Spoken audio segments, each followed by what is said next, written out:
Hello, everyone, and welcome to the Circle of the World podcast, where we discuss Joe Abercrombie's First Law series. I am one of your hosts, Lord Chamberlain Jeffrey, and here are my co-hosts. Back to George. And Harrison, the Adeptus Historical.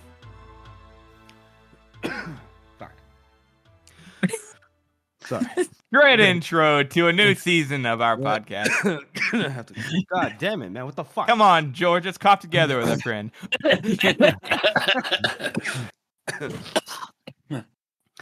We now begin our coverage of Best Served Cold, Joe's first standalone novel, and the next First Law entry after the original trilogy. And we start by reviewing Benna Murcatto Saves a Life. So, let's get started. Boys, how are you? Doing all right? Yeah, doing good after a little break over Christmas. We had a lot of those fucking guest episodes. I hope everybody enjoyed those. Hope you enjoyed listening to them as much as we enjoyed recording them. Mm-hmm. And once again, I'm going to apologise for the last time for the lost episode that will never be heard by anyone except us. Yeah, what a doozy. It was a good time, though. It was a really good time. It was like 2 hours long. It was so funny. There were loads of reactions, and I fucking lost it. So there we go. Moving on. Winter is here, so I hope everyone's staying warm because it's fucking cold. It's brick outside. So, as usual, we want to thank you, the audience, for your continued support. It's been, like we said before, a wild journey. Over 3 books, a year and a half. Wait, what's this now? Going on 2 years? In May? 2 years in June, I think. 2 years in June that we officially released our first episodes. Right. Jesus Christ. I mean, it's been going for ages. This is episode 81. Pretty crazy. Pretty crazy. And all it came from was our desire to provide fucking content on the First Law. Well, I think we've gotten to the point now where our coverage of the first books is longer than this audiobook. Yeah, it is. Yes. It is. It's longer. So, it is. Yeah, if you're still listening to this, I think you have a problem. Yeah, exactly. Just like Joe says at the very beginning of this book, if you ever listen to this, you might be worried.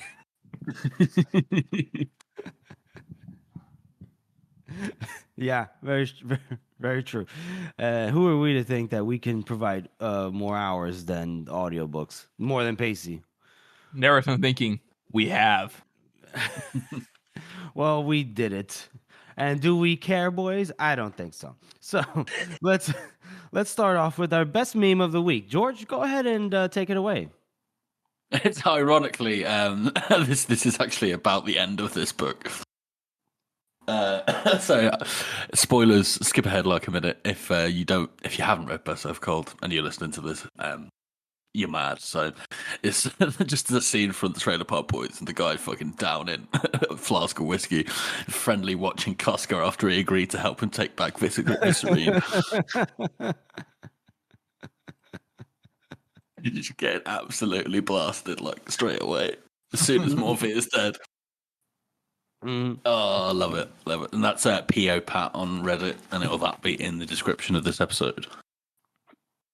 Nice. Good. And I also want to give a little shout out to House of the Meme Makers, memeing every chapter for Best Served Cold, which is going to be starting soon. So you very kindly delayed that so that it kind of matches up with this as well. So that's very nice of Spaceman. So yeah, go and sign up and pick up a few chapters. I've already picked 6. I volunteered Harrison and Jeff for a couple as well. Good, because I meant to volunteer, and I keep forgetting to go through and look at it.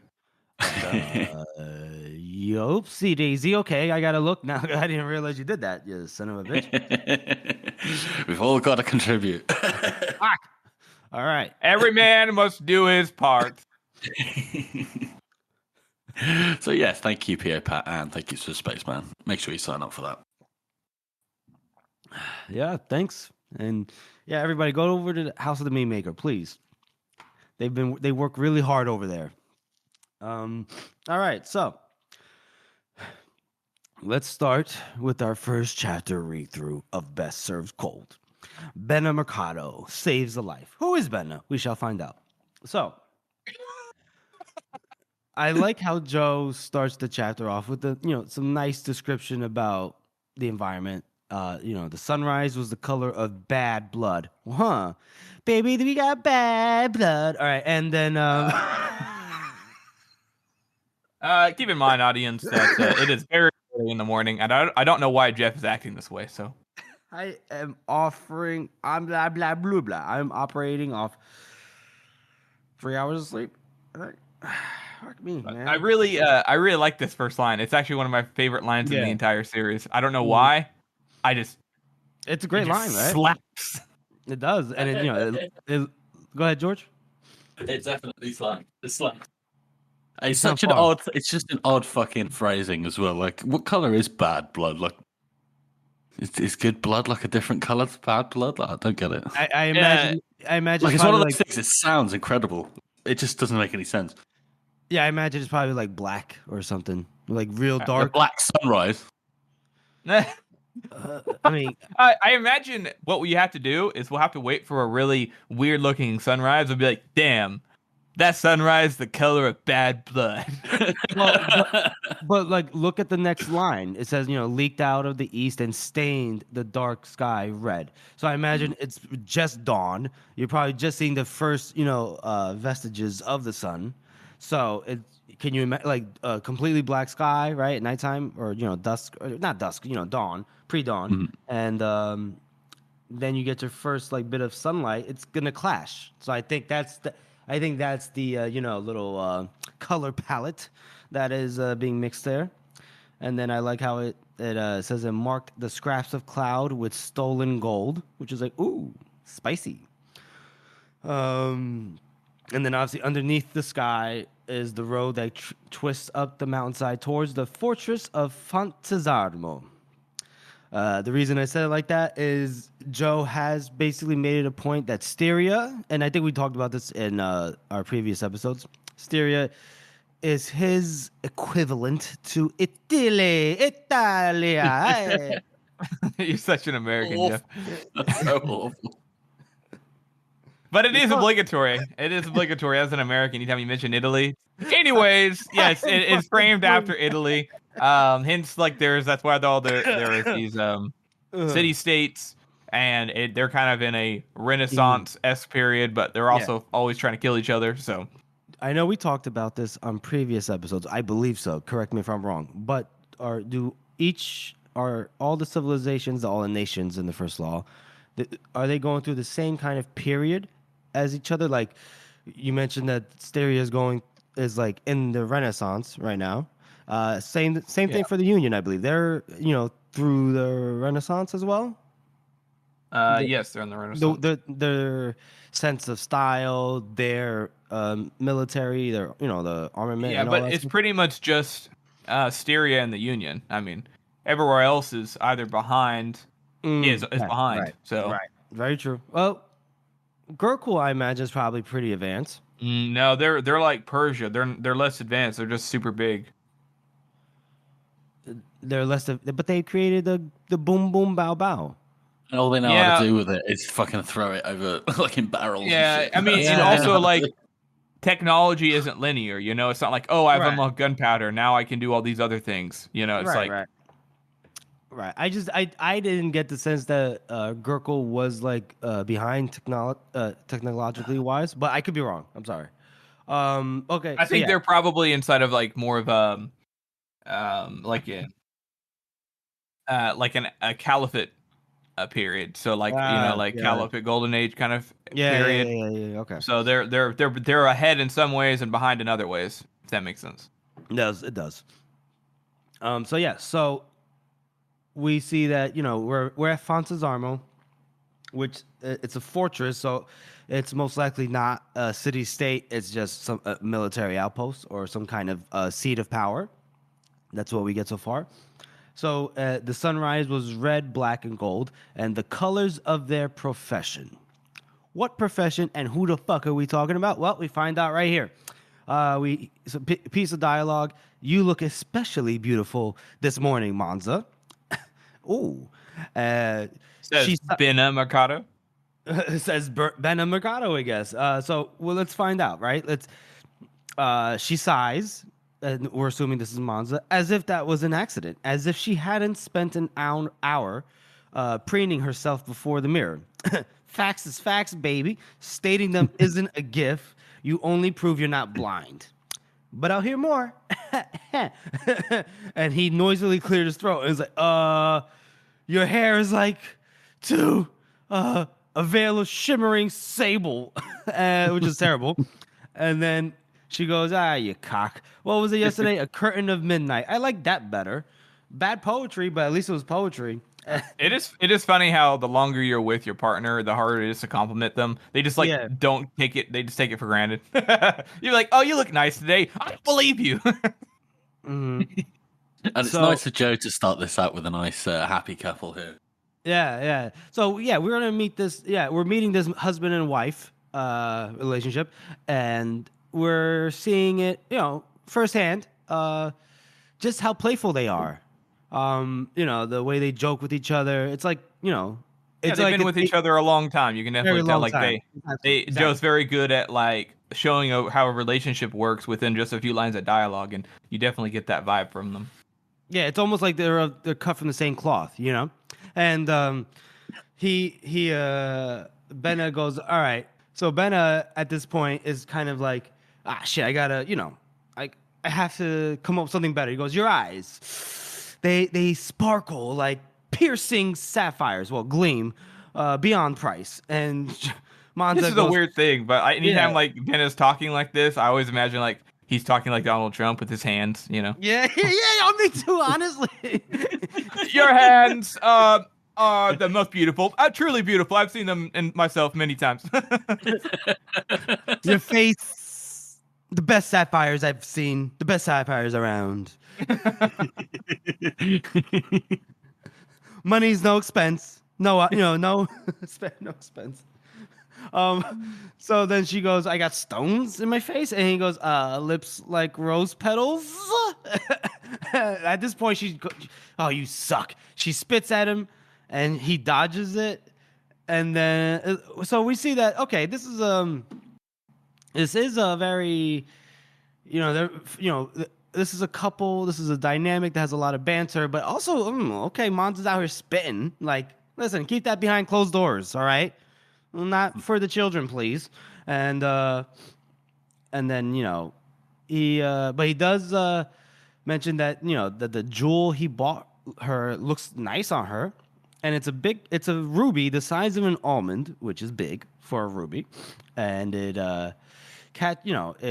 she jokes about like how she's had worse gifts, and he says that it matches her fiery temper, and she retorts with her bloody reputation. Now, we do hear a little bit about Monza Murcatto in the first trilogy, just a little bit. We do. We don't get a sense of her bloody reputation, though. Well, we kind of do. Casca basically says, that bitch betrayed me. I believe he called her a Hellcat or a she-devil or something. Yeah. I think she-devil was the descriptor there, yeah. Yeah. But that's Casca, Casca's a unreliable narrator at best. Yeah. And he's probably just pissed because he's not in charge of whatever he's in charge of. We don't know what he could be in charge of. And, he's just getting drunk. So we don't know much about that yet. But then Benna, he goes, oh, fuck your reputation. Only idiot. It's nothing but bullshit, it's gossip. He says, you're a dream, a vision. You look like the very goddess of war. Yeah. And she goes, ooh, goddess. And he's like, a war. Do you like it? And she goes, it'll do. If you can kiss Duke Orso's ass half so well, we might even get a bonus. And he puckers her lips. So we get it's okay. So they are either working for Duke Orso or they're going to go meet Duke Orso. That's what we get so far, correct? Yep.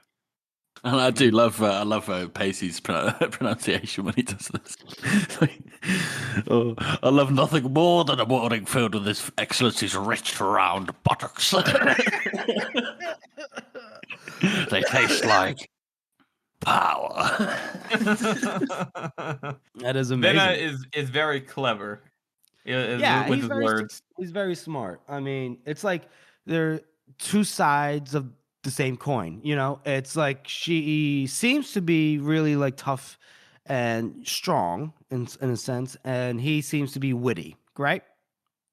That seems to be the vibe. Yes. Now we're getting into they're still trotting up to Fontesarmo, and you know they're the rest of the how do I explain this? Fontesarmo is they have to cross a bridge, right? If I'm not mistaken, right? Yeah, it's like a moat. It's Bartolomew's up on a cliff, so they have a drawbridge or whatever. Yeah, and it's set into the like a mountainside, like it's high up there, right? Yeah. And then so then he says, while they're still riding to Fontesarmo, he says, "I'm waiting," and she goes, "For what?" And he goes, "Well, my share of the compliments." And how she compliments him, it's almost like it's tough love, it's a very very close kind of love. And she says, if your head swells any fucking further, it's gonna fucking explode, and I don't want your brains on my new shirt. God damn. He jokes that, is this how you repay my years of devotion, you heartless bitch? Whoa, spicy. And then she goes, how dare you presume to be devoted to me, peasant? You're like a tick devoted to a tiger. Ouch. He goes, tiger? Well, when they compare you to an animal, they usually pick a snake. Ugh. She says, better than a maggot. And then he says, whore, coward, murderer. Okay, that's a lot of back and forth. All right. Yeah. It's kind of it's like the same kind of relationship that whenever you're arguing with your siblings and stuff, that's the kind of banter we're getting back and forth here. Yeah, these guys are, it's a lot, but I mean, hey, like what works for them, right? They just need marriage counseling, I think, in my opinion. Whatever. Yeah, they definitely probably have some trauma they haven't dealt with. Yeah, but I mean, it seems who like doesn't? yeah, right, and it seems like they're leading something, so maybe they're leading a military expedition or military company or something. We don't know yet. So after Benna calls her a murderer, she says she couldn't really deny that, so they just kind of got silent, and then they're still trotting, and then Benna's horse gradually just kind of pulls up right next to her, and he murmurs, you look especially beautiful this morning, Manza. And she smiles a little bit at the corner out of her mouth, but the corner that he couldn't see, because I guess whatever side that he's on, the opposite side. And she says, well, facts are facts. And then they turn the corner, and they finally see the outermost wall of the citadel of Fontesarmo, and they see another bridge, and it crossed a very high ravine, and then there's an archway at the other end of the bridge. And Benna notes that they've strengthened the wall since last year. And then he says he wouldn't like trying to storm the place. And then Monza's like, please, let's not pretend like you would even try to storm the place. And then he goes, well, I wouldn't like telling somebody else to storm the place. And she goes, please, let's not pretend you have the balls to give orders. And he goes, well, I wouldn't like seeing you tell somebody else to storm the place. And then, she goes, yeah, no. And she's looking down over the bridge as they're crossing it, and it's a drop. And she jokes that she goes, oh, it's almost as if Orso's worried someone might try to kill him. And Benna jokes as well. He's like, oh, he's got enemies? And then Manza obviously says that only half hysteria. And then Benna goes, well, then does that mean we've got enemies? And she goes, more than half hysteria.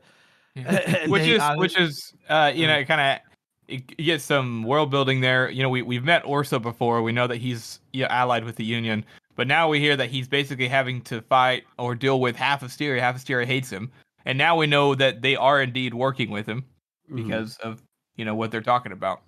Mm-hmm. George? No, I'm good. Okay. And then obviously, yeah, exactly. And Benna, he makes a little joke. He goes, oh, he's trying so hard to be popular. But then he kind of notices a look on Manza's face, and he says, oh, you have that look now. No more fun today. And, yeah. All business. All business now at this point. She says, she feels the familiar frown gripping her face, and she tells him, you can afford to smile. You're the good one. Interesting choice of words there. And so, there's the black cross of talons stitched everywhere, right? It's stitched into the surcoats of the guardsmen. You know what I mean? There's like Yeah. banner. Actually, I don't know about you guys, but I really like this black cross of talons. I just like the way I like how it's described. I like how it's just a black cross and how all of their like uniform men have this black uniform. I just think it's kind of badass. It just reminds me almost like of the Knights Templar, but like obviously different colors. Yeah. Or like the Prussian cross is a symbol I kind of imagine. Well, let's not really mention the Prussian cross because that's too similar to another kind of German cross we don't want to talk about. What are you talking about? It's being drawn there. Huh? There's definitely no parallels being drawn there. Talon's definitely the good guys, yeah. Yeah. Well, yeah, I would hope. Why so. else would they be allied to the Union? Everybody in the Union is good, you know. Yeah, all of them, absolutely all of them. Yeah. And don't forget, Talons is Italiana. So, I gotta stop doing that. You gotta stop that. Yeah, you've got to really stop it, man. We're gonna be fucked. I'm gonna cut that out. I'm gonna do it again. Hold on. And don't forget, Talons is obviously, an Italian city-state. Italian! Hey! All right, you know what? Whatever. I'm keeping it all in now. Fuck you. So then Benna, he has the writing still because it's a long fucking way to this goddamn citadel. Benna, he asks her, he goes, let's make this the last season for, the campaign. That the last summer in the dust. I guess by that he means the last summer of them warring, right? Constantly warring. He implores her to, let's find something more comfortable to do now while they're young. So we're guessing they're in their 20s, 30s, maybe early 40s, right? And she says, well, what about the 1,000 swords? It's closer to 10,000 now, and they all look to us for orders. So, and then he says, they can look elsewhere. They joined us for plunder, and we've given them plenty. They've no loyalty beyond their own profit. Now, obviously, she's going to confirm this in the next paragraph, but we get the idea that the 1,000 swords are a mercenary group, a mercenary company, and so this must be the company that our boy Nicomo Casca, famed soldier of fortune, was leading before that she-devil cat Murcatto. Oh, Yeah. It's she-devil Murcatto because he spelled it differently in that book in the first trilogy. That's why I'm remembering cat. Gotcha. Yeah. So she took this over from him. And then she goes, in her mind's eye, she admits that the 1,000 swords, they never really represented the best of mankind or even the best of mercenaries. Most of them were just a step above a criminal, and most of the rest were a step below, which is like, what? But and she's, she tells herself that's not the point. And then she says out loud, well, you have to stick at something in your life, right? That's what you're supposed to do. At least. Yeah. And then Benna, he goes, I don't see why we have to. And then she tells him, like, oh, that's typical you. Just listen, one more season, and then Visserine will fall, another city-state, and Rogant will surrender, and the League of Eight will be just a bad memory. Orso can crown himself king of Styria, and we can melt away and be forgotten. So we get the idea of the gist of Grand Duke Orso's plan just from right here. That again, based off the whole Italian city-state, all of Styria, right? That each city-state, again, it's its own state. So you imagine, if you will, if you know some of your history, especially during the Renaissance, like Harrison pointed out, you had Florence, you had Milan, you had Bologna, you had Genoa, you had Venice. Hey, the Pope. He's slowly devolving. Jeff's just slowly losing his mind. So they, there isn't like one, like a United States, there's not one of that going on. but Orso seems to be trying to do so. So what would you? He's trying to make himself king, basically. Yeah, he's just trying to make himself king. I wanted to ask you guys. Conqueror style, though. Yeah, of course. Yeah. Right of conquest, of course. The only way to do it. Talons, unless, I don't know if you want to wait till we get a little bit maybe more of a description of Talons or maybe more of a description of Orso, but do you have currently, do you have a counterpart of Talons? Do you think it's more similar to Florence? Do you think it's more similar to Venice or Milan? I think Talons is probably the hardest one to place. Yeah, it's pretty unique. It's like, it's a little bit colder, but it's also, everyone says it's like really nice to look at, but only from a distance. But it's also not like muggy. It's not like you know which one I'm talking about. But it at the same time, it's a very like built up regal city. It's a good size.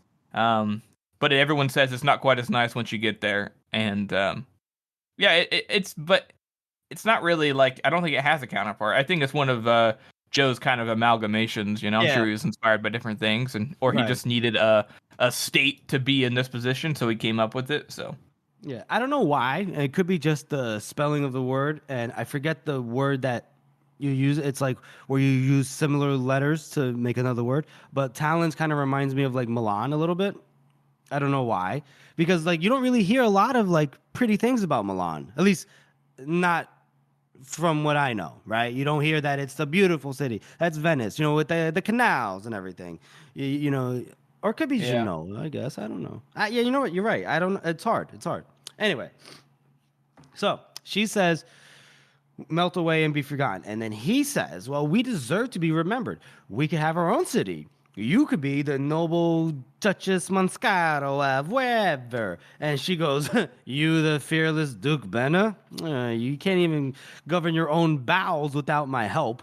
And then she says, which is funny, she's like, so she says that he's the good one, and I guess he's witty and stuff, but he's a goofball, apparently. She says that war is a dark enough trade, and she draws the line at politics.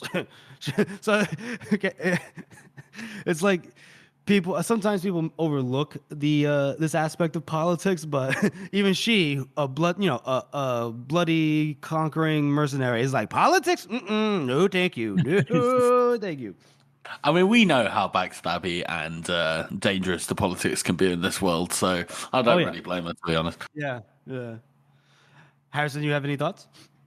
No, I agree. I mean, it's kind of like, she's pretty smart for not wanting to get involved, just because of all the tomfoolery that goes around. But it more, I think it's kind of showing her priorities. She wants, like, she's simultaneously saying she doesn't want to get more involved, but she needs to do one more season, even though Benna's at the same time saying, we have enough, we can go leave now. And she's like, no, let's do one more. It's kind of hard to say if she's actually a firm set on anything, where she kind of is going with the flow. Well, maybe Orso has them contracted, or maybe the contract is to help him become King Asteria, maybe. Yeah. So we never know. But, yeah. And then he goes, and then Benna says, I thought we were mercenaries. He goes, Casca never stuck to an employer like this. We have a Casca reference, people. And she retorts by saying that she's not Casca. And besides, it's not smart to say no to the Lord of Talons. And Benna basically just says, oh, you just love to fight. And Monza goes, no, I just love to win. Look, there's one more season. Then we can see the world, visit the old empire, tour the 1,000 Isles, sail to Adwa, and stand in the shadow of the house of the Maker. Booey! Everything they talked about, right? And Benna pouted, as he always did when he didn't get his way. And he pouted, but he never said no. And then it bothered Monza. In her mind's eye, she says that she always had to make the choices. And then she says out loud, since we've clearly only got one pair of balls between us, don't you ever feel the need to use them, borrow them yourself? And then Benna says, well, they look better on you. Besides, you got all the brains. It's okay. I really like his dialogue between these two in the beginning. It's just so witty. It's pretty funny. So sassy. And then she says, well, what do you get from the deal? And he just goes, the winning smile. Oh, okay. Interesting. What deal? Anyway, and then she tells him, then just smile for one more season. And then we get another sense, right? They get to the fortress. She swings down from her horsey smoothly, adjusts her sword belt smoothly, looks back, and Benna, he jumps down from his horse okay, but he struggles and, is inept with his sword belt. And we see the difference that he gets tangled up with his own sword, but for a guy that earns his living through war, he's always been an embarrassment when weapons are concerned. So we're seeing, more of the different aspects of these two characters, right? Mm. Yeah. She's clearly the ruthless one, and he's the plotter. Well, what we know is that she's the ruthless one, and from what we know, he is the dreamer. That's what we got so far. And besides, we have a whole book to learn more about Benna. Absolutely. And Manza, So they as they they're making their way up to the fortress now by foot. Prior to entering though, because they're in the inner courtyard, they noticed that obviously there's still some building going on. There's some scaffolding. There's some jokes about how Prince Ario, needs more than 10 hauls for his shoes, which is Jesus. But that's a joke. But then obviously Benna jokes that, he only has 30 pairs. It's okay, rich bastards. And they notice that there's a lot of statues, right, of Duke Orso being constructed or have been constructed. And they're in different scenarios, like he's giving alms to the poor, knowledge to the ignorant, shielding the weak from harm. It's like, okay.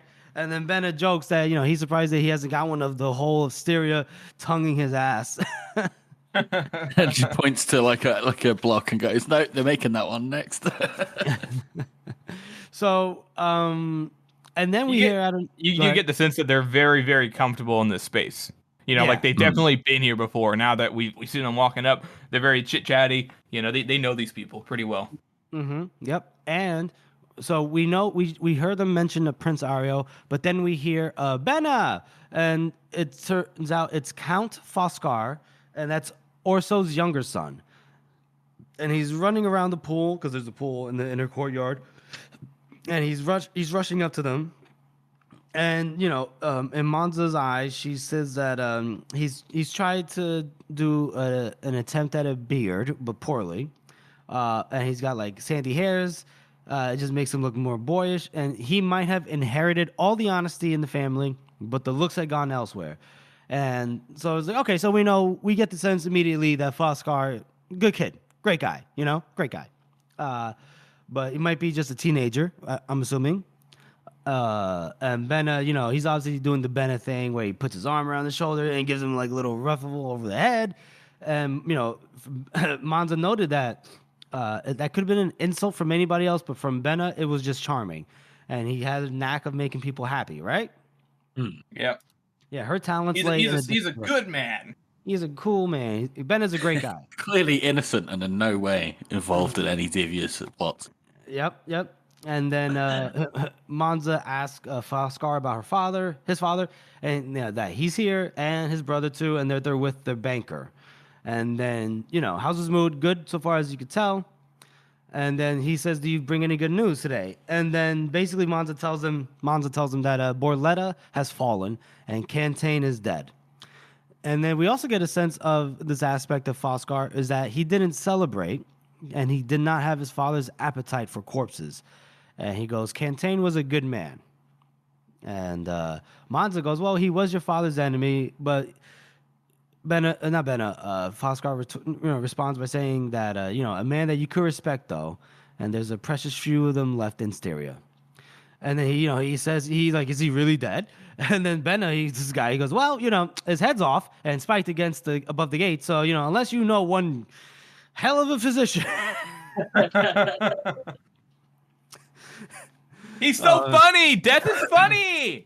He funny. Oh my god! Stop playing, Benna. Stop. And so they're walking through the fortress still. Now they're gonna make their way to Orso, and then we hear some footsteps coming, and then Benna kind of goes, "Oh shit, Ganmark's here." He's like, "Who Ganmark?" And we see that is a General Ganmark. He's a soldier, I guess, in Orso's retinue. A Union man. Yes. So solid foundation of the institution. Yeah. So apparently, in Monza's eyes, that the rumor was he'd been thrown out of the Union Army for a sexual indiscretion involving another officer. And crossed the sea to find a more broad-minded master.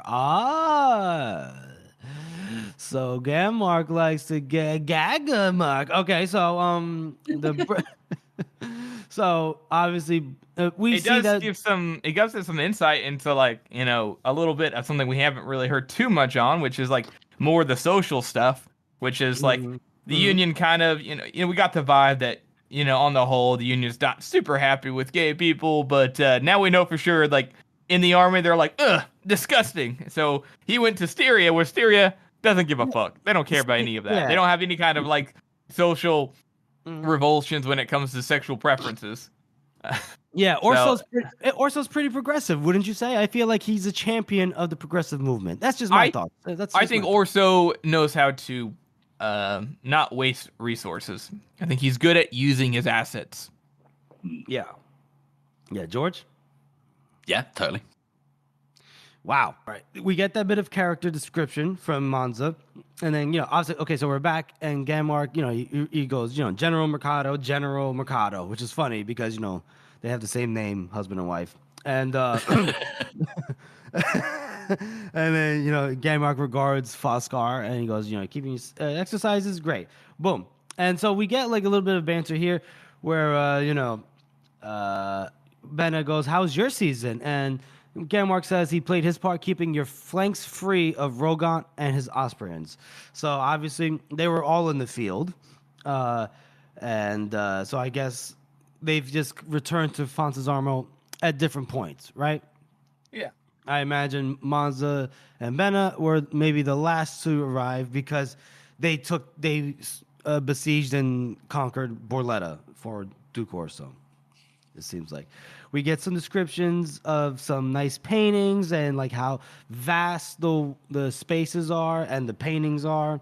That one took some artists like 8 years to complete. That's how big it was, and how weak and insignificant this area made Monza feel, and that must have been the point of it, right? And then it is kind of cool how he has like it took this long to make. Like paintings used to take that long. Nowadays we just fucking put an AI generator and it's like that's not real art. I know. I just mean like you create a big piece. Like how much effort. It also kind of goes to like Monta said, it's all about how he appears. Or so we kind of got the vibe in the original trilogy that he was very much an appearance, and this is just reinforcing that idea. On how his perception is very important to him. Yeah. Yeah, how he's perceived, right? Yeah. George, you want to comment on this? No, I'm all good, man. I will interrupt. And then Monza asked General Ganmark, like, oh, where have your comic talents taken you? Because they were joking about him being a comedian. And he went, he said, fire and murder to the gates of Peranti and back. And, Benna goes, any actual fighting? And why would he do that? What have you not read your Stolicus? We remember that Stolicus was like the Sun Tzu of the Circle of the World here. An animal fights his way to victory, and Monza finishes for him. A general marches there. And, basically, Ganmark, he whipped ass over there. He did good. And then, but Ganmark notes that Monza's not smiling, and Monza says that she will once the League of Eight are finished and Orso's king of Styria, and then we can all hang up our swords. And then,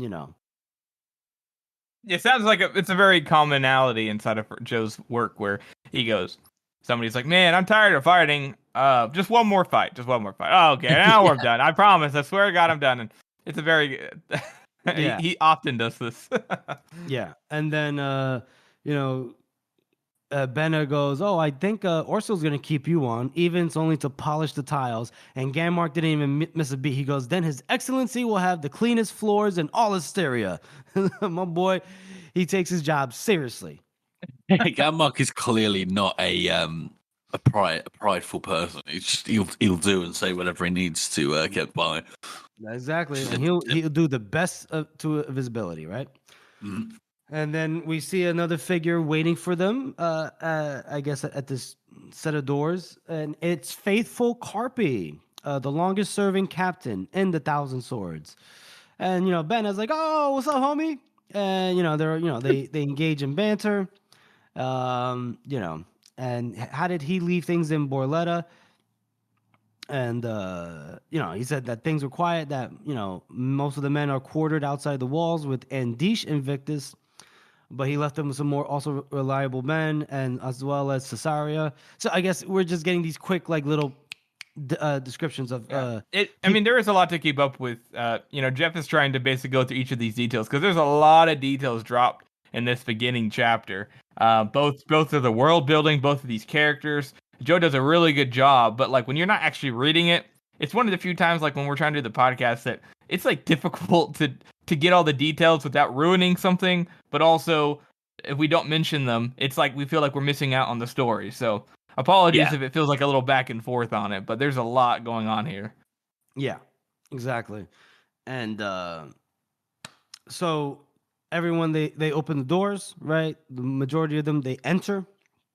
But Monza pauses for a moment, and I guess she's just trying to like, all right, what kind of face am I going to put on? Am I going to, tough or whatever? And then she looks up and Benna's smiling at her, and then she can't help but smile back, and she whispers in his ear, I love you.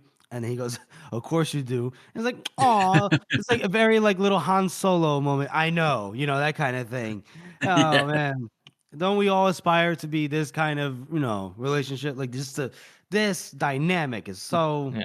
And honestly, the first time I read it, I wasn't sure how the relationship really was until that moment. Because they're kind of aggressive towards each other, and it could be tough love, but it could be something else. So you sit there wondering how would they even get together in the first place, and you realize it's like they're in love quietly. It's very subtle behind closed doors. But I like that he throws it in there. Otherwise, it'd be kind of hard to tell, to be honest. Yeah, right. Like we see that they actually are in love with each other. We see that, that there's love there. That it isn't just like what's the word I'm looking for? Nihilistic coupling. You know what I mean? Yeah, like, it's not like a heat of the moment. Like, oh, we're passionate, and then there's not much else there. No, they really do have a deeper understanding of one another. Yeah, a real deep bond. And so we get some description of Duke Orso's study room, whatever, his office. It's big. It's big as shit. There's marble everywhere, paintings everywhere, big paintings of him, of course. Other paintings of like the victories of Staulicus, of Herod the Great, of Ferrans and Verturio, all these people. And then we see that Duke, while we're taking in the information of like all these different paintings, right? We see that Duke Orso is at his desk, and he's writing over a piece of paper, signing some stuff, and there is a tall, gaunt man, at his elbow, just staring right there. We see that there's Duke Orso's bodyguard named Goba, and he's chilling in the shadows of the wall. Prince Ario, who's the Duke's oldest son and his heir, he's chilling in a gilded chair with a glass of wine dangling. He's just like, what's up, man? He's all hungover. And then Foscar jokes and he goes, I found these beggars wandering the grounds, and I thought I'd bring them for your charity. Orso goes, charity? Fuck, I look like.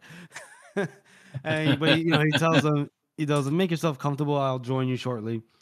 And then Prince Ario goes, oh, well, look who it is. If it isn't the Butcher of Capril and her little Benna. And, he goes, she says, "Oh, good morning to you too. You look well." And he compliments Monza on her looks. He goes, "If all soldiers look like you did, I would even be tempted to go and campaign myself." I was like, Which okay. is you could say that Benna's compliment to her was, but Monza, everyone gives the appearance that Monza is an attractive woman, and everyone likes to mention it. Women love that whenever every man that she ever meets is like, "Hello, you are attractive. I would totally sleep with you if you let me." Yeah, women love that. So yeah, I'm totally glad love that people are all treating her with respect. Yeah, you're right, exactly. Like they're not treating her like a piece of meat, Yeah, right. Yeah. It's truly how you should.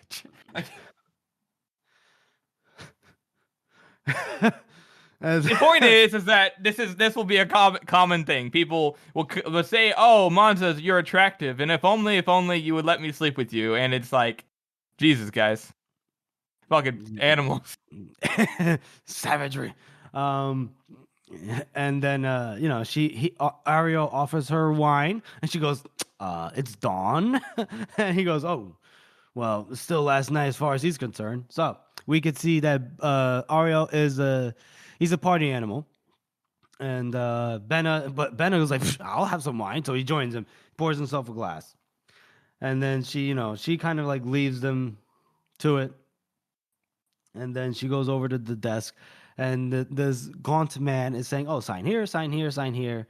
And then Orso he looks at Monza, goes, "Do you know this guy here? His name is Malthus." And he's like, "Oh, it's a boy, Malthus. He's, back. He's showing up." Boom. Another character, our first character, I believe, that we've seen from the first trilogy show up in this book. Correct? He is our very first character that we see. Yeah, he's also like it's a major. It suddenly turned to situation. We kind of knew that banking house, Valen and Bulk may have been involved in Sphere, but now we're like, oh, it's a major red flag. We're like, oh, they're, you can like immediately feel inside the book like, oh, there is a presence here now. Yeah. Mm-hmm. And so, he Orso jokes and calls him his leash holder. But Malthus is like, "Oh, he's your humble servant." The banking house of Valentin Balk, agrees to this further loan in the period of 1 year, after which they must regret that they regret that they must charge interest. And it's like, "Oh yeah, sure." They really regret that. Wink, wink. And then Orso he makes a joke. He's like, "Oh yeah, like the plague regrets the dead." And then he's like, "Oh, but make sure you tell your superiors that I am so gratitude for their indulgence." And then Malthus is like, "Yep, I shall do so." Okay, that concludes our business. I need to get the fuck out of here if I gotta catch the evening tide for Westport. But Orso cuts him off and says, "No, stay a little bit longer. We have another matter to discuss." And this description catches my eye, where he goes, "Malthus's dead eyes move towards Monza, then back to Orso, as your excellency desires." Now, his dead eyes. I mean, we did get the sense, I guess, from the first time we meet Malthus, right? And before they're hanged, I believe, that he's all about business. He's all about the Benjamins, right? He doesn't fuck around, but he's not devoid of emotion, right? Like, remember whenever him and Glocta were talking, especially about, like, maybe Glocta was fucking up a little bit, like getting, sticking his nose into business that it doesn't belong, that he was like, "Dude, you do not want to fuck with these people." So I don't think, he just, I guess when we say, Joe says his dead eyes, this is him putting the mask on, right? Just like, all right, time to be about business. Yeah, he definitely is. You get the vibe that he is a person, but he's been inside this business a long time, kind of like we talked about before. Yeah. So anyway, Duke, he rises smoothly from his desk, and now he goes to happier business, and like, "Do you bring happy news, Murcatto?" And of course he does, and he says, "Whatever would I do without you?" Which is the first of many times, I believe, the saying is uttered. And he whispers in her ear, he goes, "Ganmar can lead soldiers well enough, but for a man who sucks cocks, he hasn't the slightest sense of humor." Oh.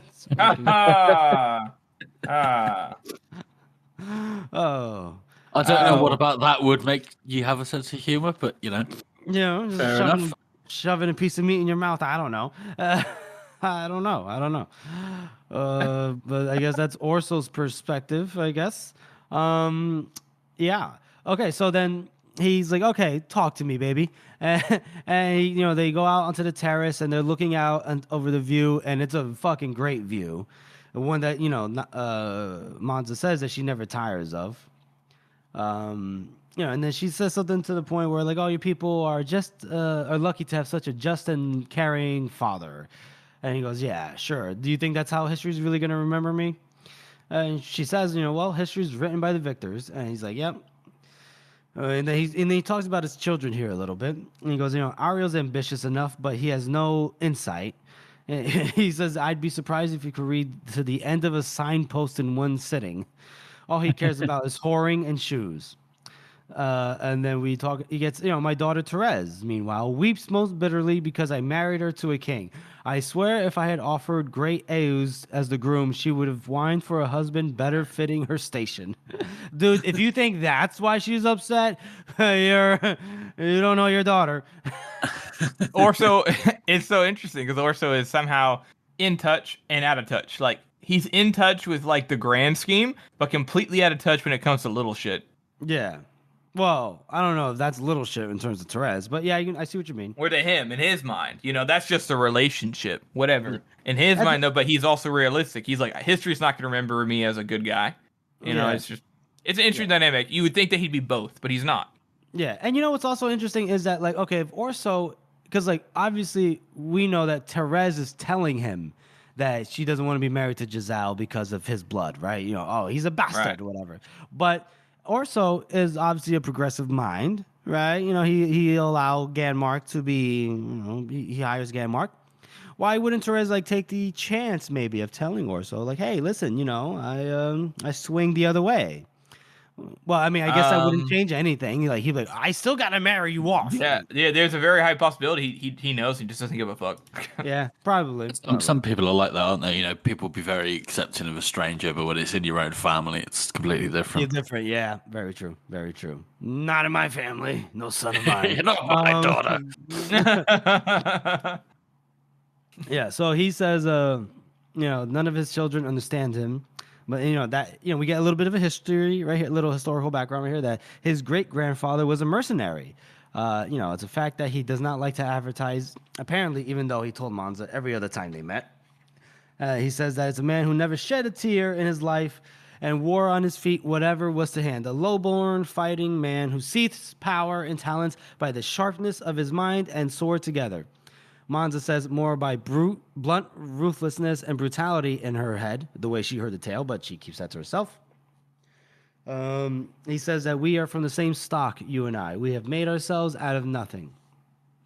Orso had been born to the wealthiest dukedom in Styria and had never done a hard day's work in his life. But Monza's like, yeah, you do me too much honor, Yeah. And then, like you said, Harrison, he's kind of like he's up to date and he's like really on some things, but then he still thinks of himself as like a working man, even though he's never done anything. He's like, it's true, I am a war criminal, and people see me as a conqueror. I'm doing what I must for my people, and I worked myself here. I've worked really hard. I was once a farmer once, and now that I understand the small man's toils, I can truly help the people. You're like, what? What are you talking about? What are you talking about, mate? Yeah. And then he asks her to tell him of Borletta. Apparently, there's something called the Battle on the High Bank. Apparently this is where Monza scattered the League of Eight's army. Just like at Sweet Pines. Again, we're getting a lot of like information, so I'll just kind of just run right through it.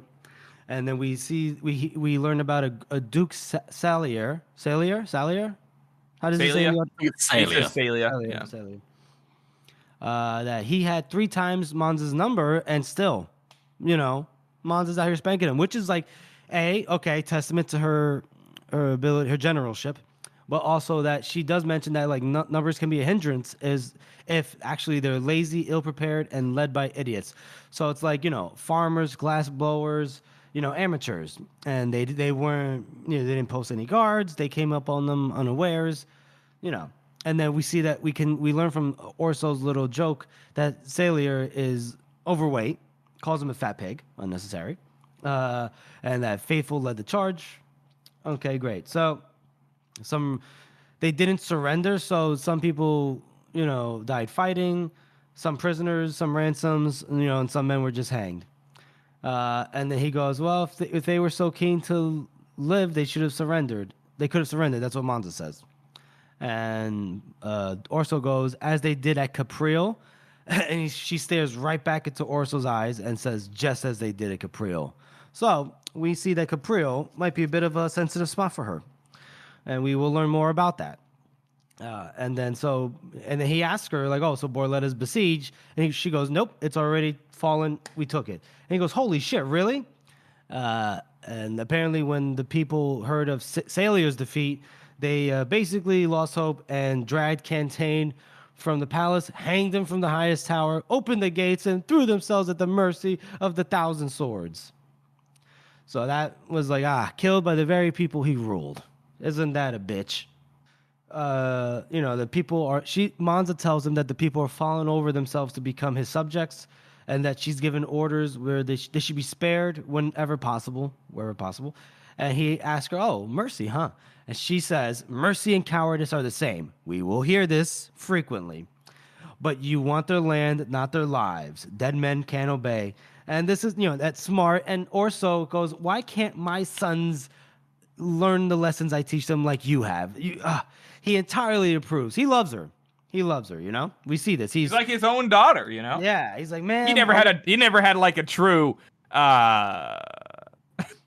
No, wait a minute. Yeah. In his mind is what I mean. He's like, why couldn't they just be as good, like smart, resourceful, like Monza? Like he's the daughter he wanted. She's the daughter he wanted. That he wished he could have. Benna could be a nice little son-in-law, and that that Cantaine's head's already his head is severed and rotting above the gates alongside with his sons. So, youch, yeza. As cool as it would be to, like if you could transport yourself in like a different time or a different world, and the whole swords and sandals. That as cool as that would be, the whole decapitated heads above the gates. I mean, as I know Casca said, it never goes out of style, but I don't know, not too appealing. Anyway. And then I do want to, I know we talked about a lot of information and details here, but this I think is pretty cool because we do get, some insight about this in this book. Orso asks about the takings.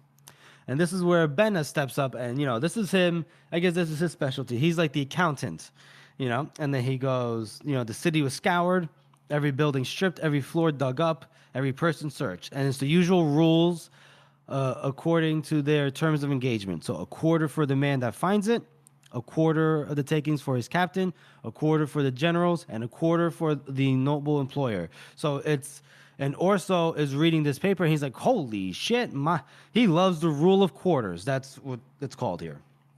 And he goes, that's enough to keep you both in my service a little longer.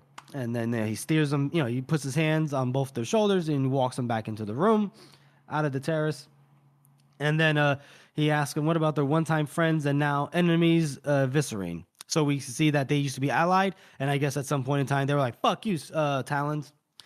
And she tells him that the fields are burned and that they're being driven off, like farmers are driven off, livestock slaughtered, so it's going to be a very lean time for Duke Salier.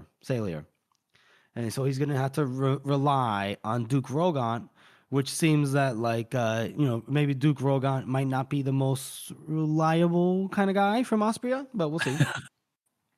And then it believes within the next year, the crown of Styria will be his. Viscerine is poised to drop into his lap, and then with that, the heart of the League of Eight. So then, everything will follow right after that. And then, Orso says, we have you to thank for that, Monscaro. And he doesn't forget that. And she goes, well, it's not only her. She says that. And then he goes, you're being too modest. Benna has played his part, and obviously General Ganmark and Faithful too, but no one could deny that this is your work, your commitment, your single-mindedness, your swiftness to act. You shall have a great triumph, just as the heroes of ancient Alcus did. You shall ride through the streets of Talons, and my people will shower you with flower petals in honor of your many victories. Benna's smiling, and you know what? Monza can't even help but Monza can't join him, though. Sorry. Monza cannot join him. She never had much taste for congratulations. She's too modest, and she will cheer, and they, Orso continues. They will cheer far louder for you, he thinks, than they ever will for his own sons. They will cheer far louder even than they do for him, their rightful lord, to whom they owe so much. And his smile falters a little bit. And he says, they will cheer, in fact, a little too loudly for his taste. And then Monza sees just the slightest movement out of the periphery of her eye. And just that's enough to make her bring her hand up to her face, like in an instant, on instinct. And there's a fucking wire comes out of nowhere, wraps and gets taut. Wraps taut around her hand, brings it up to her chin, and now her chin is stuck and it's tight, crushingly against her throat. And Benna is like, "What's up, Monza?" And he starts forward, but then Prince Ario just stabs him right in the neck. He missed his throat and catches him right under the ear. He's like, whoa, what's happening here? What's happening? And then, Orso steps back as blood is spilling out all over the tiles. Foscar is fucking confused. His mouth drops open. And Monza tries to scream, but because, her hand is like the back of her hand is basically choking her throat almost. That it's like shutting her windpipe almost. That she made it sound like a honking pig, and it's not like an oink oink. We know, like, if you ever heard like a pig about to be slaughtered or being slaughtered, it's a terrifying noise. It really is. Yeah. And she's trying to find the dagger with the only hand that's not caught in the wire. I should note, sorry, that the wire is it's Gaba is the one that's behind her, right, pulling this wire. It's like a garrote. Right? Yeah. And she's trying to grab the dagger, but then somebody grabs her wrist and just holds it to her side, pins it to her side. It's faithful Carpi. And he just says sorry in her ear. It's like, what? And he pulls her sword and, he just throws it across the room. And Benna stumbles because, he got stabbed in the fucking ear, throat. And is, clutching his side of his face, and black blood is leaking out between white fingers. That's the little, callback to the beginning of the chapter, I think. He's fumbling for his sword, and he drew like a bit of a seal clumsily because remember, we were noted that he's not good with weapons, right? He's not good. This is not the part of mercenary hood that he's good at. And General Ganmark just steps up and smoothly and precisely stabs him 1, 2, 3 times, and it just slit in and out of his body. The only sound that is being made is the soft breath from his mouth. Blood shot across the floor. Ugh.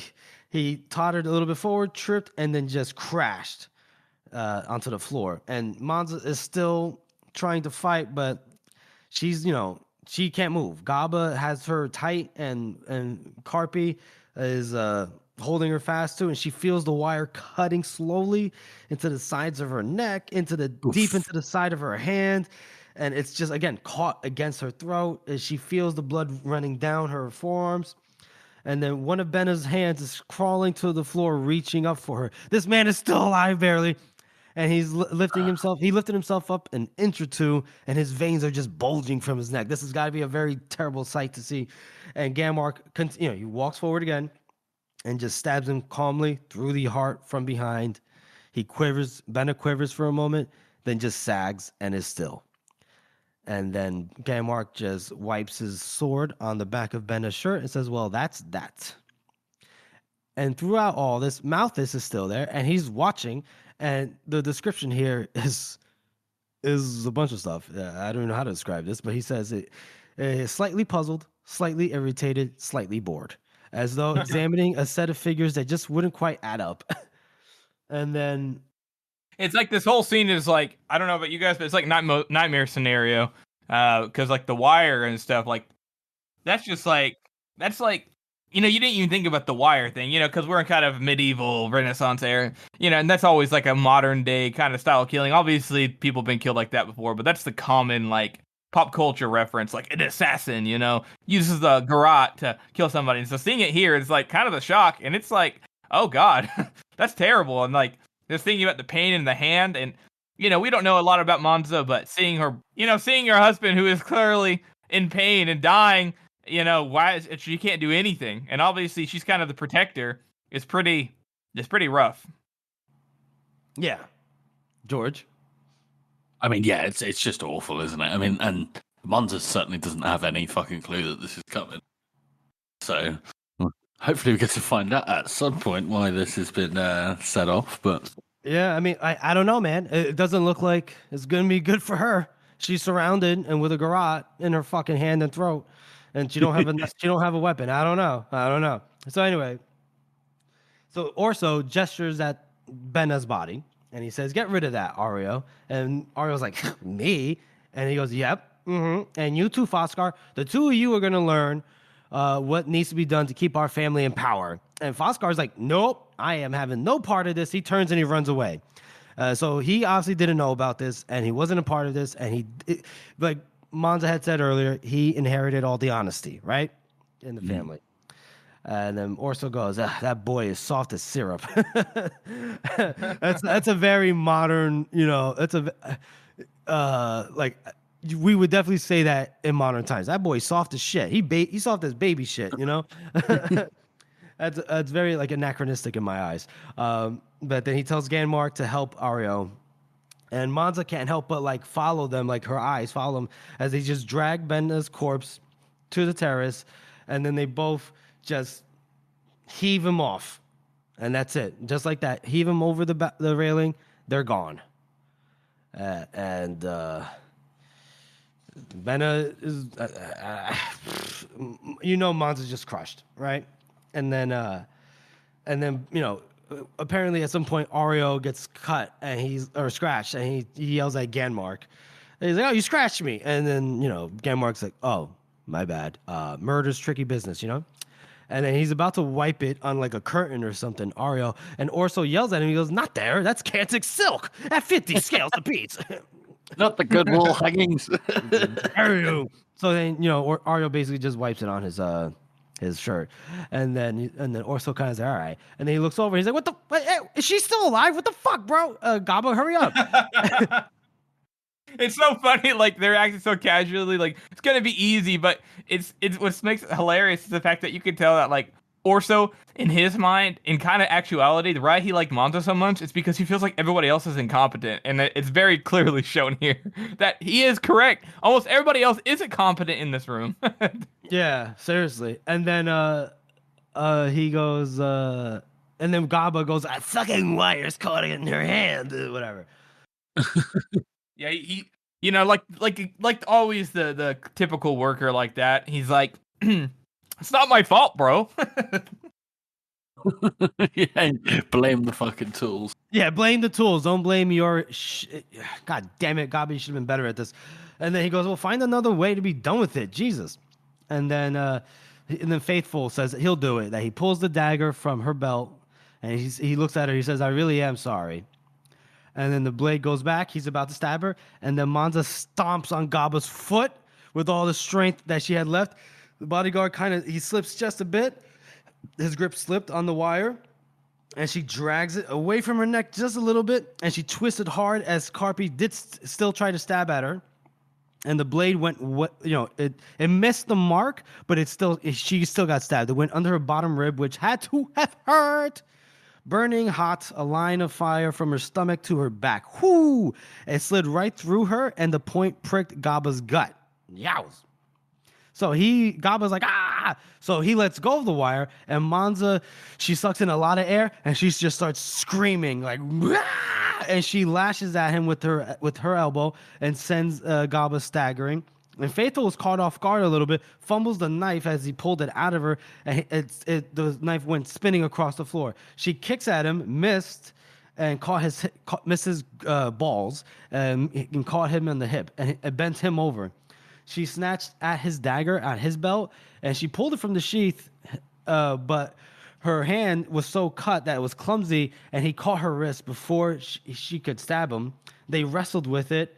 And then somebody's yelling, "Kill her!" And then next thing you know, someone just cracks her in the back of the fucking head. And, you know, she falls against the floor cracks against her skull, and she spits blood, still screaming like guttural screams, clawing at the floor with her hands, like her nails. And then Gaba is pissed at this, you know, he's pissed, and he calls, you know, "Fucking bitch!" And he he just basically stomps on her right hand, just his boot crunched again across her knuckles, then her fingers, then her wrist. So her hand's not only cut, it has just been stomped 3-4 times with just snapping sounds. Her hand is fucked. And then Faithful now is kicking her into her ribs over and over, and her shattered hand twisted, turned sideways on, and Gaba's heel crashed down on it again, crashed it flat into the cold marble with splintering of bone. And then Gaba he yells at Faithful, he yells, you know, "You stabbed me, you stupid bastard." And then Faithful's like, you're barely even cut, you idiot. You should have kept a hold on her. And then Orso is like, "I should stab the useless pair out of the both of you. Just get it done." So, and like you said, Harrison, like they're all just fucking incompetent, aren't they? Yeah, That's pretty funny. And then it must be quite insulting if these people are going out of their way to try and kill you and they just can't be bothered to do it properly. Like, that's all I'm worth. Yeah. Yeah, and Gaba basically grabs Monza by the throat, drags her. She's trying to fight him off, but she has no strength in her left. She's stabbed. Her fucking right hand doesn't even work anymore. Her arm, she's just smearing blood on Gaba's face at this point, and her arm basically was just twisted sharply behind her back. And then Gaba, he says something very interesting, like weird here. He goes, "Where is Herman's gold? What did you do with the gold?" And it's like, "What?" And then she goes, "Lick my ass, cocksucker." not the wittiest thing, but you know what? From the heart. And then Faithful jumps in. He's like, "There never was any gold. I told you that." Jesus Christ. So then Gaba goes, you know, there's this much, you know, gold. You know, she starts taking the rings from her fingers, I guess. And then he goes, and then he looks at Monza. He's like, "Wait, seems like a waste of decent flesh. Why not give me a moment with her? A moment's all it would take." He's like, Jesus Christ. Ariel, he jokes about like speed isn't something to be proud of always. But Orso's the one that cuts it. He's like, "For pity's sake, we're not animals. Jesus Christ. Off the terrace and let us be done with it. I'm late for breakfast." So he had a quick moment of like, "Oh, dude, just get it over with. We're not savages." But he's like, "But I'm late for breakfast." So I was like, okay, there's balance, I guess. Jesus. And then she feels herself being dragged, and over to the terrace, and she's trying to struggle but vainly. And then Genmark, we hear his voice. He's like, "Let me make sure of her." And then we hear a voice, and I think it's Orso. And he goes, "How sure do we need to be?" Jesus Christ.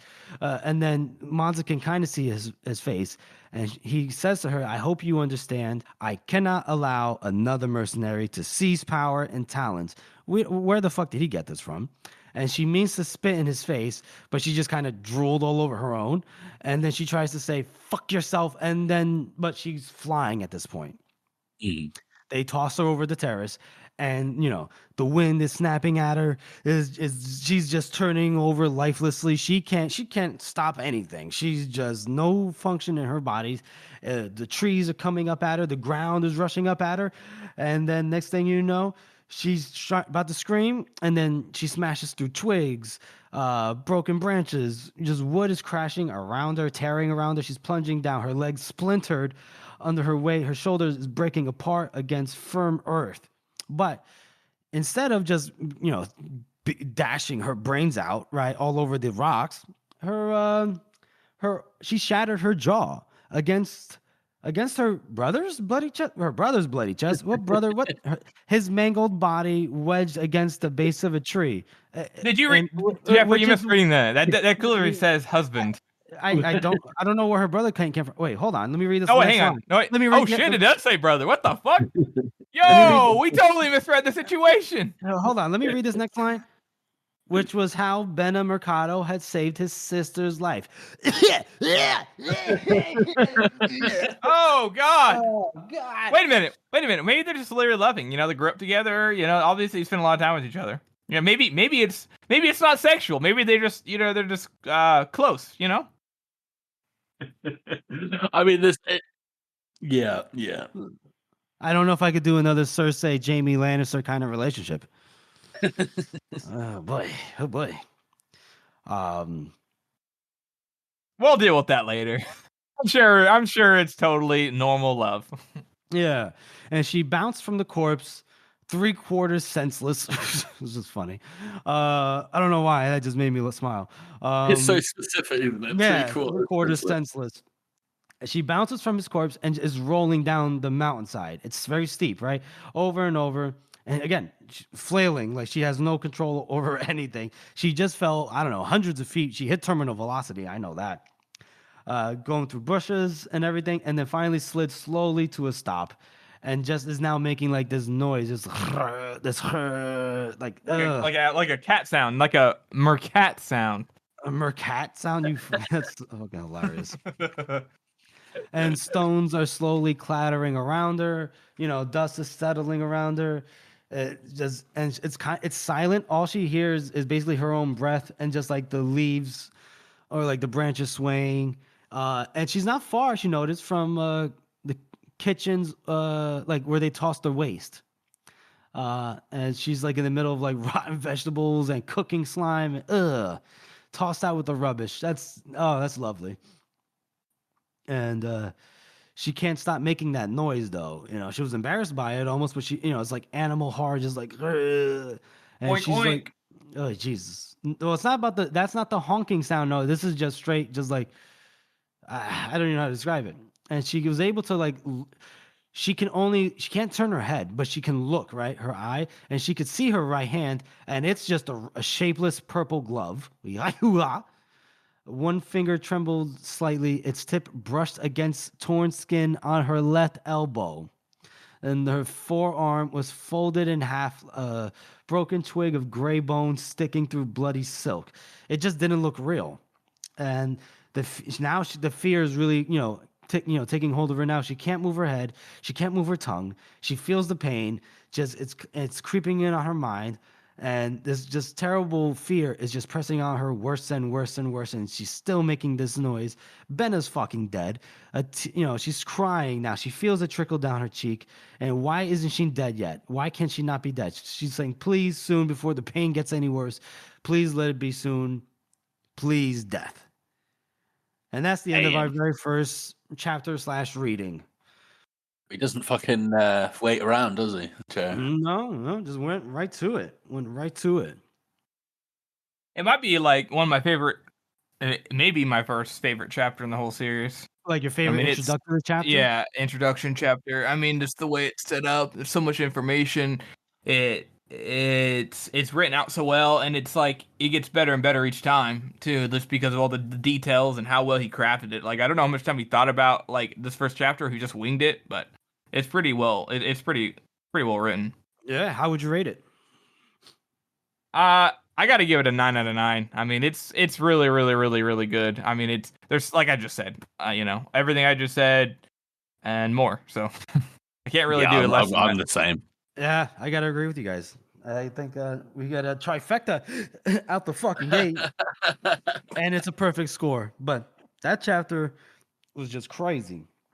We got so much detail, so much so that this is a long ass episode that I'm gonna have to whittle this down somehow. And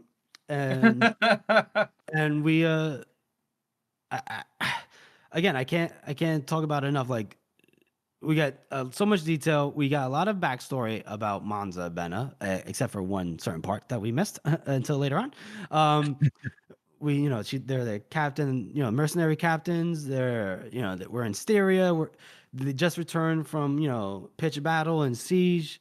Just, and then like we see the relationship between her and Orso specifically. Like he treats her like a daughter almost, and then he fucking has her like murdered, and Benna. And brutally as well.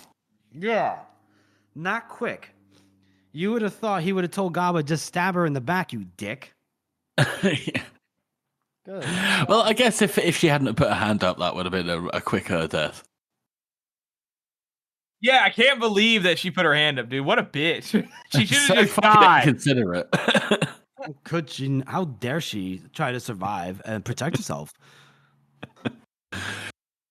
Oh, but we know this is going to be a revenge book, so there's going to be something to take revenge on. But my God, he doesn't fucking wait around. It's literally the first fucking chapter.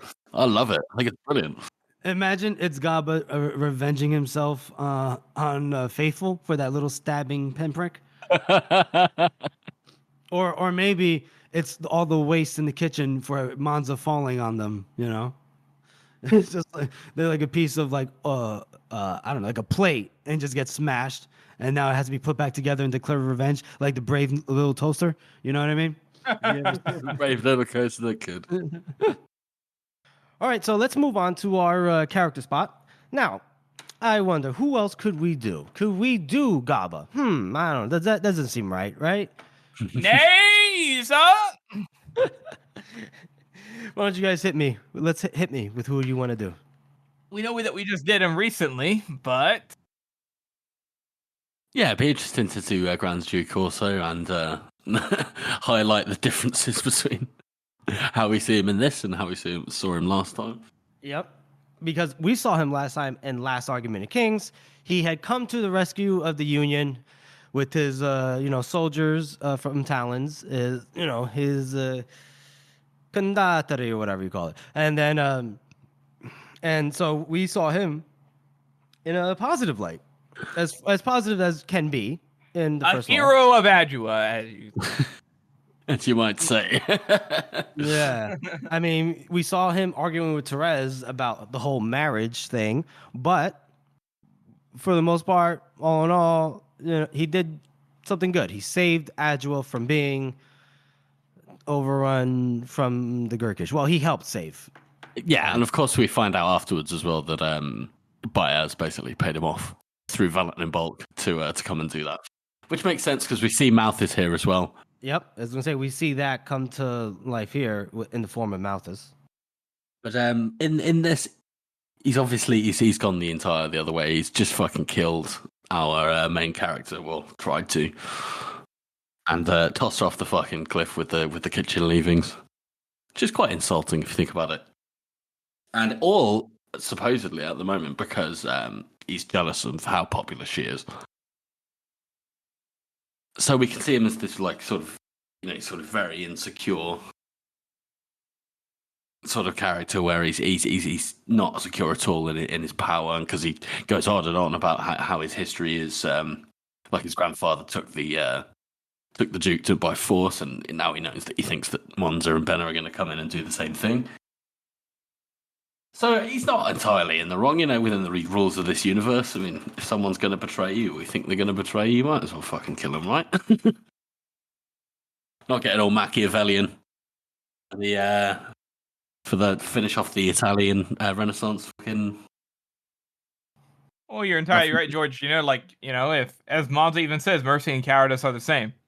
And, it seems like, an affront, but it's actually not a bad move. And I think most people would probably do the same thing. He didn't get to where he was at by not making those kinds of decisions. So it's definitely in character. But what makes him complicated and more interesting for me is the fact of how he goes about it and how he treats Monza and Benna. And it's also really impressive that Joe was able to maintain, he doesn't feel entirely different. He just kind of has he has the same air about him. The way he talks is the same, and his grandiose, and he's very, you can tell he's intelligent, knows how to play the game, but also now we're getting a lot more complexities with his character. Mm-hmm. Yeah. What do you think, Jeff? Well, I mean, yeah, like we see him, from Last Argument Kings, what we see from him is, he makes a very regal entrance, right? He cuts the regal figure. He then, he talks with the proper pomp and circumstance during the that whole part where the speeches in that chamber when Giselle and Logan are all like, yeah, we're teammates, we're brothers, yeah, all that stuff. And we see him, not berate. We don't know the basis of the argument. We don't know exactly what's being said. I don't know if we caught a glimpse of the conversation between him and Therese, but just to see him being fleshed out in just this one chapter is it's very good. Like we see like how Manza notices the statues and all the other works of art meant to illustrate and portray Duke Orso in such a positive light, and not just a positive light, in all facets, in all aspects, right? He's not only kind and caring towards the poor, but he's wise. And he's not only wise, but he's forward thinking. And he's not only forward thinking, but he's a martial man leading armies to victories. It's very like he's trying to be like the million mask of God, like all these kinds of. No one's like perfect in every single way, but Duke Orso, boy, you better believe he is. Well, I will say too, like he's probably in the series, he's probably one of the best delegators. Like he's very good at keeping the right people around him and getting the resources that they need to be successful, which is pretty cool. I like that. Yeah. Yeah, he doesn't let pride get in the way of, if he needs to hire mercenaries, he's going to hire mercenaries. If he's going to take loans out, he's going to take loans out. He'll do what needs to be done. Excellent.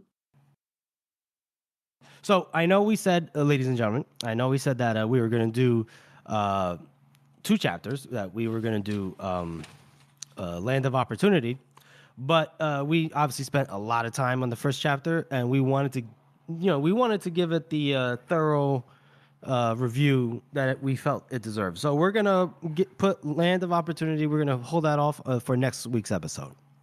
So, because it's already getting kind of long. So we'll go straight to our community interaction segment. And Harrison, that's your purview, my good sir. Take it away. It is indeed, my lord. I posted a favorite. What's everyone's favorite Pacey performance other than Glockta? I was really proud that no one said, well, I still have to say it's Glockta. Nobody did that, which is really nice.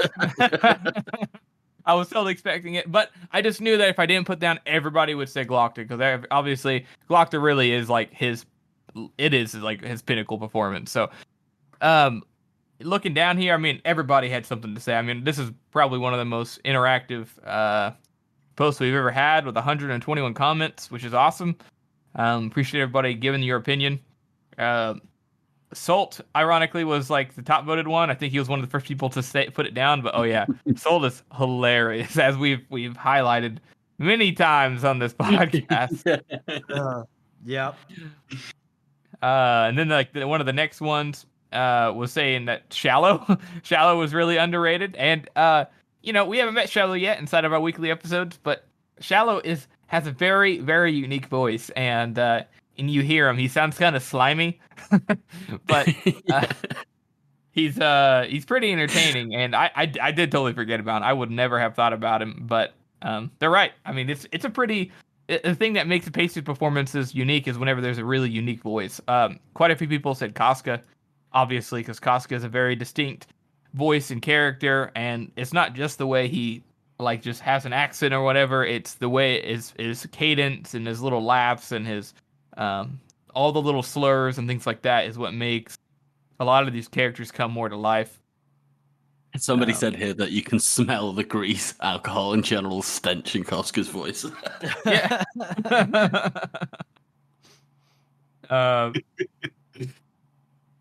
Somebody said shivers as well, like the way that same guy actually said shivers, the way you can see how he changes throughout, and how he connects Joppo's voice with Shiver's voice, and how he changes it to the end, and how his old man voice is it's kind of disturbing, but Somebody said Clover and his dozen. They are very distinct characters. Clover has a very distinct accent, and his dozen are all very weird. Yeah. He's basically got like the leftovers. Yeah, and having just come out of, I've just finished Wisdom of Crowns again for like the 5th time, and I do enjoy those chapters. Like, people Honestly, sleep on Clover, but Clover's a fucking hell of a character. Like in the way Pacey does their voices, like if you just read it, yeah, they're entertaining, but like they're not really that much going on there. Like they're just kind of going through their lines. But whenever Pacey's reading these random characters of the North, that they're it brings a whole new light to them. So it's pretty awesome.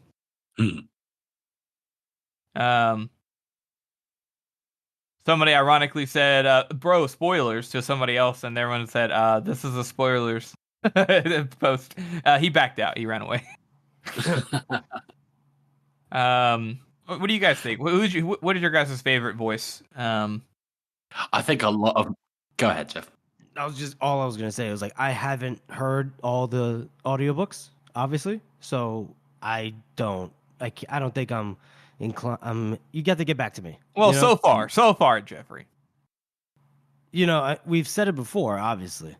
But like Ladislaw or Salt, just the way Pacey, like every time, like again, didn't listen to the audiobooks so much, but when I did, and those two came on, man, I just a fucking smile just crept on my face, and just because the mannerisms that he gave them, I don't know, it's hard to beat those two for right now.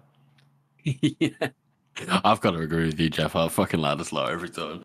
Mm-hmm. Fucking love Ladislaw. I hate it, but love him. Captain Luther. It's just his very first interaction is like just so over the top. And if you're like reading it, you're like, oh, this guy is just royalty. But then you hear it, and everybody's like, Captain Luther, you're my man. You're like, oh, what in the world? This guy's like fucking insufferable, and you can tell. Oh, I love it. I love it. But personally as well, I think a lot of my favorite ones are from this book as well. So I'm really looking forward to getting to those, talking about Friendly and Morvia. Oh my god. Yeah, Morvia's pretty great. It's pretty far down. Yeah. Somebody's like, no one mentioned Baez. Yeah, I love Baez. Baez is awesome. Yeah, Baez's voice is so fucking powerful. Yeah. Like, there's so many like levels to his voice too. Like, you get you get so many different sides of Baez's voice in a lot of little subtle ways. Mm-hmm. Somebody said here that Pike has a great character, which I think is fantastic because he is, especially in Age of Madness and later, and when you see him in like Red Country, like he sounds so emotionless that it's so interesting to see. Like you don't really know what's going on in his head. Yeah. Like Pacey isn't able to give anything away in the same way that Joe tries not to give anything away. So it's just really interesting to see how those two things play with each other. Yeah. Yeah. Go ahead, Jeff. No, I was just saying, yeah. I think it's awesome, like with Pike's voice too. Like he sounds, it kind of throws you off at first because he sounds different, in the original trilogy than he does into his gravelly voice. But if you like listen closely, like you said, it's really just him being more monotone and him more still. Like he actually does sound similar. It just the way he speaks in his cadence and stuff is different, and it definitely throws you off too whenever he's like, sometimes it's okay to let things go. You're like, is he being serious? Yeah. Is he really gonna let that guy walk away? What?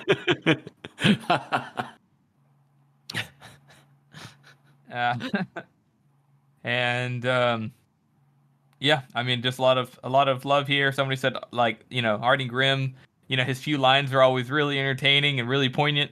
Mm-hmm. And one of our last comments, I think our last one on here, said in Sharpen's Chev and Javra, like their dynamic and how he voices back and forth. It's probably like other than what we just maybe read with Benna and Monza, it's probably the most snappy back and forth, quick-witted commentary that Pacey gives. It's pretty hilarious. Yeah, it is interesting. And now that you say that, I'm just thinking about Stephen Pacey on his own in the fucking recording room doing two sides of the argument. That makes me laugh even harder. But yeah, that's everything. Appreciate everybody who commented. It was pretty cool to see what everybody thought. And some characters I didn't even think about, and now I'm going to have more appreciation for them. Yeah, that's a good one. Good job, Harrison. I like that. I like that a lot. That's our show, everyone. We want to thank you all for listening and supporting this podcast. As you all know, this is a passion project for the three of us, and your support really does mean a lot. Join us next week as we cover Land of Opportunity and The Bone Thief. And make sure you follow us on all our social media. Make sure you sign up for Best Served Cold, memeing every chapter on House of the Meme Maker. And we have a website. It's circleoftheworld.com. And if you haven't already, please subscribe to our podcast on Apple Podcasts, Spotify, Google Podcasts, or any podcast app that you use. And please make sure to rate and review this podcast. Thank you all again for listening. Mercy and cowardice are the same.